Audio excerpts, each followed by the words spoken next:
When I was 5 years old, my father died in a car crash. I don't remember much from this time period, but I do have some memories from before my father died. I remember my father was a police officer in the town that I grew up in, and he worked a lot, and I didn't want him to go to work. So I remember, for example, one time he was going to work and I was piling rocks up behind the wheel of his car because I didn't want him to leave. I thought that that could stop him from leaving. So I do have some memories of my father, but the night that my father died, or the night that we were told the bad news, I don't fully remember that. It's almost like it was too much for my mind to comprehend. It was such a traumatic experience that it's just kind of like a blacked out memory. I think death is always a difficult experience for any human being to digest and move through, and especially for young children like 5 year olds. You really are at the mercy of the adults that are surrounding you, and you need their help in processing those events. And I don't remember having the time with adults in my life to process those events, and that made things much more difficult. And I would eventually need to process those events. I would eventually need to accept the fact that my father died and what that meant, and the person that I would be as a result of going through that experience. I didn't have that type of guidance from the parental figures in my life at the time. And I'm not laying any blame on anybody, because it was traumatic for everybody. It was a very traumatic experience for everybody, and it definitely puts a toll even on full grown adults to have to move through something like that. Just a sudden loss of a very important person in your life. So I remember, like, the years after my father passing away, life just became very much centered around the fact that I didn't have a dad. Like, that became kind of like the thing that I identified with, and it was reinforced at school with events like Father's Day, where all the kids' fathers would come into school, and I just didn't have a father. It wasn't even like my father couldn't come to this event. It was just that I did not have a father. And so every time I had to go to school on a day like this, it was like a reminder, and I had to somehow like tell this narrative that I didn't have a father. When somebody goes through an experience like this, when you go through an experience like losing a parent at a young age, there are two basic ways that you can have a successful outcome from this. You can another person in your life can step up into that role and fill that gap for you in your life, and I can imagine that can lead to a successful outcome. But in the case of myself, what I had to do was I had to develop a sense of a father inside of myself that I could refer to. This caused me to become very independent, almost to a flaw, but it was like a survival mechanism.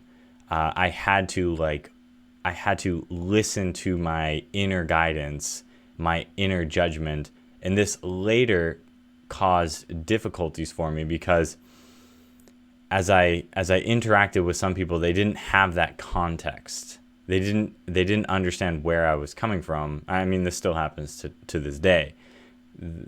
Not everybody knows where you're coming from, or the context from which to perceive your actions. So sometimes some personality traits of mine come across as like, I don't know, like thinking I'm always right, or like being very stubborn, or just being like so independent that I don't care about anybody else. And this was a survival mechanism, basically, because I had to find something to trust in. And so for me, it was like I developed this sense of a father figure inside of myself, and like tried to the best of my ability, come up with a solid understanding of the world that I could lean on, instead, because I didn't have a father to lean on. And luckily I was able to form this like this inner identity of a father figure, and I really did that through spirituality. I'm using that word very vaguely. I did it through one person in particular. My grandfather was kind of like the vehicle for this. My grandfather introduced me to some concepts and some teachers. I guess you could call them teachers. They're really just people with insight into the way that life and existence happen. And I'm using that word very intentionally, that this existence, this life is a happening.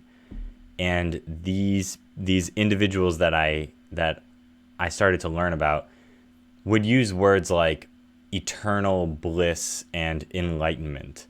And around the age of 16, I started to have this idea, this concept of enlightenment, that there's this way of existing as a human being that is beyond the strain and struggle of our mind. Because again, this is another concept of these sets of teachings, that your mind is the source of all struggling. This was a radical idea for me, because I felt like the source of all my struggling were the circumstances in which I experienced my life.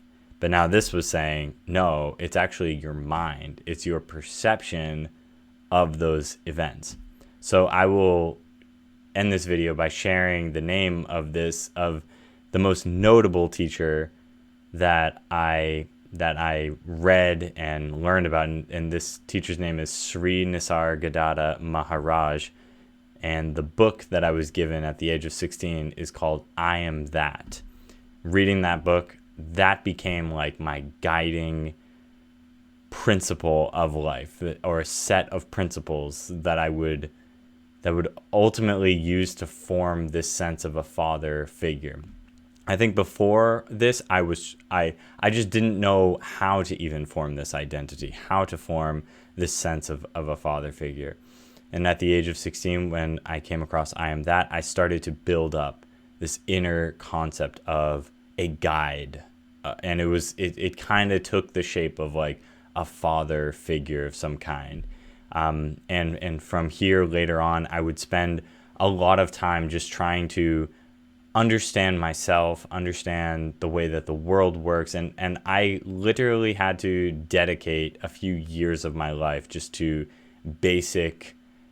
learning basic things about being a person, about functioning successfully in the world. And there were other factors that I experienced at a younger age that also made things additionally more challenging. But these are some of the things that I experienced by losing my father at the age of 5.